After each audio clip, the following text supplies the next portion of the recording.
Have you ever stopped to think how something as simple as a clock could change the fate of an entire nation? Today, we're going back to one of the most incredible, yet often overlooked moments in world history, a gripping tale of deception, loyalty, and yes, a very special clock. You absolutely do not want to miss this. Let's dive right in. This is Chronicles of Human History, and today's episode is The Clock That Stopped a Coup. Our story starts in 1808 in Madrid, Spain, a city on the brink of chaos.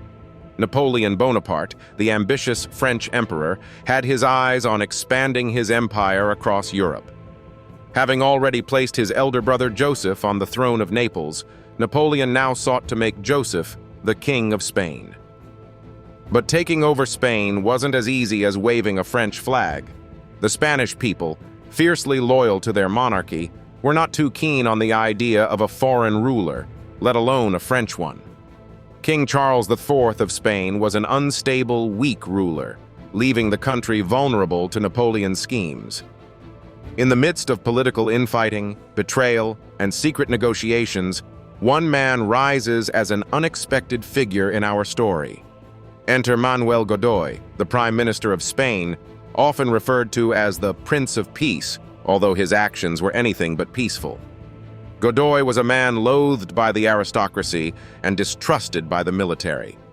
Despite his questionable reputation, he held considerable power as the confidant of Charles IV. As tensions rose, Napoleon engineered a devious plan known as the Bayonne strategy. This involved luring the Spanish royal family to the French city of Bayonne under the pretext of negotiations. Once there, Napoleon hoped to manipulate them into willingly giving up control of Spain. But to pull off such a scheme, timing would be everything. And here lies the crux of our story.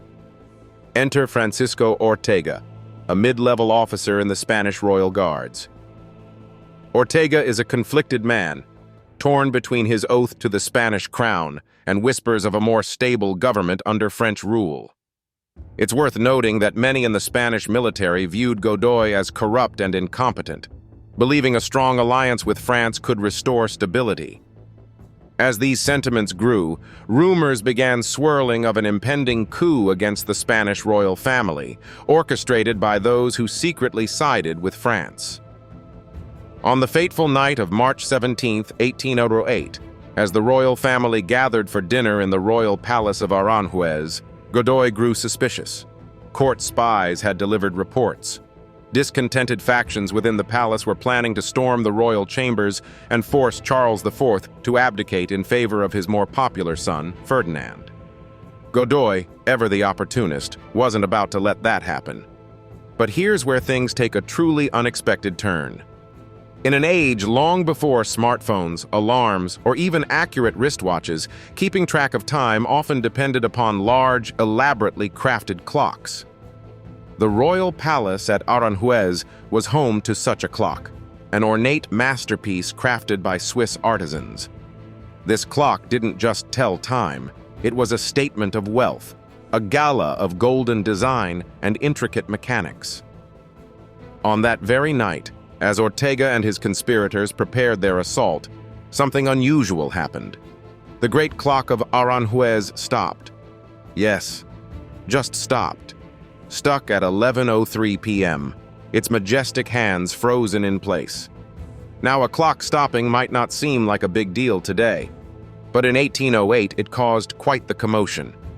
You see, the conspirators had synced their movements with the chiming of the clock's bells, a signal they planned to use to coordinate the coup. When the clock failed to chime, panicked confusion swept through the would-be revolutionaries. Some believed their plan had been discovered. Others thought divine intervention was at play. Either way, the delay proved disastrous. Meanwhile, Godoy's spies witnessed the hesitancy amongst the conspirators and sent urgent messages to the royal guards. Reinforcements quickly secured the palace, averting what could have been a catastrophic overthrow of the monarchy. The coup was over before it even began, and no blood was spilled that night. Curious, isn't it? How a single malfunctioning clock saved a dynasty. But the story doesn't end there. Upon learning of the thwarted coup the following day, Ferdinand, the very son for whom the conspirators had acted, used this as leverage. He forced his father Charles IV to abdicate, but only to step into a game he couldn't win. Napoleon subsequently invited both father and son to Bayonne, far from Madrid, where they unknowingly sealed Spain's fate. Within days, Napoleon declared his brother Joseph the new king of Spain. Chaos erupted across the nation, launching the Peninsular War. This war became a turning point, not just for Spain, but for Napoleon as well. The Spanish resistance inspired other occupied nations to rise, culminating in Napoleon's eventual downfall. Yet the story of the clock, the timepiece that inadvertently changed history, fades into obscurity. Some historians dismiss it as a coincidence. Others marvel at the poetic irony. Was it mere chance that the clock stopped at that very moment? Was it divine intervention? Or was it a secret act of sabotage by someone loyal to the crown? We'll never know for sure. What we do know is this: small things can have the most profound impact. Inadvertently or not, that clock's failure became a catalyst for the events that redefined Europe. And just like that, history turns, one clock hand at a time. So the next time you glance at a clock, remember, time doesn't just measure minutes and hours. Sometimes, it holds the fate of nations in its hands. Thanks for watching Chronicles of Human History, where every episode uncovers the hidden tales that shaped our world. If you enjoyed this story, give us a like and subscribe for more jaw-dropping adventures. Until next time, let history guide you to deeper truths.